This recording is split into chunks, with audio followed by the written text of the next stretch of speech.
மெட்ரோபி viewers எல்லாருக்கும் வணக்கம். உலக புகழ்பெற்ற அகஸ்திய ஜீவனாடி பாபு சாரை மீட் பண்ண வந்திருக்கோம். ஸோ வாரம் நிறைய பலன்கள் நம்ம ஆவலாக கேட்டுட்டு இருக்கோம். அதே மாதிரி ராசி பலனுக்கு மிகப்பெரிய வரவேற்பு.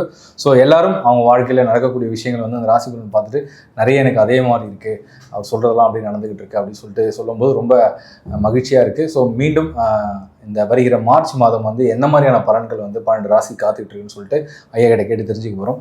வணக்கம் சார். வணக்கம். மெட்ரோபி நிலையம் கோடான குறியரசுக்கும் இன்னைக்கு அகஸ்ட் என்ன சொல்கிறார், மீனராசி பலவிதமான இன்னல்கள், பணங்கள் பிரச்சனை, வேலையில் டிகிரேட், வேலை ஒன்றுமே கிடைக்கல, வேலை இல்லாமல் இருக்கிறது, பணமே இல்லாமல் வீட்டில் இருக்கிறது, செலவுகள் எப்போ ஆச்சுன்னு தெரியாது, எப்படி போச்சுன்னே தெரியாது. அந்த மாதிரியா இடத்த விற்று அந்த பாதி துட்டு செலவாயிருக்கும், அந்த பாதி துட்டோடு கையில் இருந்திருக்காரு. அந்த மாதிரி ஒரு நிலைமைகள் ஏற்பட்டு சில கடன் பிரச்சனைகள் அதில் தீர்க்கக்கூடிய நிலைமைகள்லாம் இப்போ மாறும்.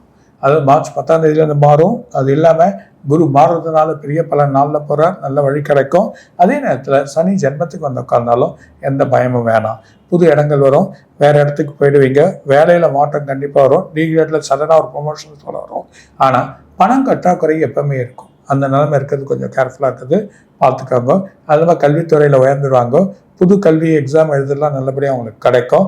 மைண்ட் வேவரிங், வயிறு சம்மந்தப்பட்டது, கால், இந்த வழிகள் இருக்கும். ரெண்டாவது தூக்கம் இல்லாமல் இருக்கும், இருந்தாலும் அதை சமாளித்து வழி பண்ணி செயல் பண்ணக்கூடிய நன்மைகள் வருவீங்க, வழிகள் கிடைச்சிடும். சிவ வழிபாடு பண்ணுறது நல்லது. ரெண்டாவது பெருமாளுக்கு சனிக்கிழமையானா அதுவும் அனந்த சயனம், அதாவது படுத்திருக்க பெருமாளை போய் பார்க்கறது மீனராசினர்களுக்கு நல்லா வரும். அதாவது அவங்கள பணம் போன சுக்கிரனோட விரக்திகள், பணம் நிறைய வேணாம், அதனால ஸ்ரீரங்கம் போயிட்டு கூட அந்த ஸ்ரீரங்கத்தில் அந்த விஸ்வரூப தரிசனம் இதை பார்த்தாங்கன்னா ஒரு பெரிய பலன்கள் இந்த மீனராசி காத்திருக்கும். வேற மாற்றங்கள் வரும், புது இன்வெஸ்ட்மெண்ட் வரும், புது தொழிலை வழி பண்ணி செயல் பண்ணுவாங்க, புது வேலைக்கு போயிடுவீங்க, புது இடத்த தேடி அதுக்கான வழிகள் பண்ண சொல்ல எல்லா மாற்றங்களும் உங்களுக்கு அமைஞ்சிடும். அதே மாதிரியா ஜென்மத்துக்கு வந்துறப்போ வயிறு, கால், இந்த நுனிக்கால் எல்லாமே சூடு சம்மந்தப்பட்டதெல்லாம் ரொம்ப குறைச்சி சாப்பிட்டு அதுக்கான உடல் உபாதைகளை பார்த்துன்னு எக்ஸசைஸ்லாம் பண்ணிக்காங்க. ஆனால் முன்னோர்கள், அதை பெற்றோர்கள் வழியில் சில உபாதைகள் வரும், அப்புறம் சரியாயிடும். Super sir. சிறப்பாக 12 ராசிக்கு என்னென்ன பலன்கள் எப்படி இருப்பாங்க அப்படின்னு ரொம்ப அழகாக விளக்கி சொல்கிறீங்க. இந்த மாதம் உலக அளவில் ஏதாவது பிரச்சனைகள் எப்படி இருக்கும் சார்? ஷேர் மார்க்கெட்டில்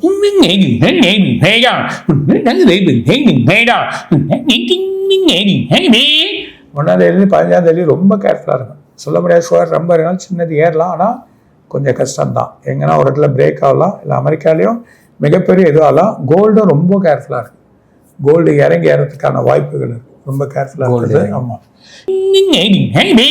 இதை பற்றி நாளைக்கு படிக்கிறேன்.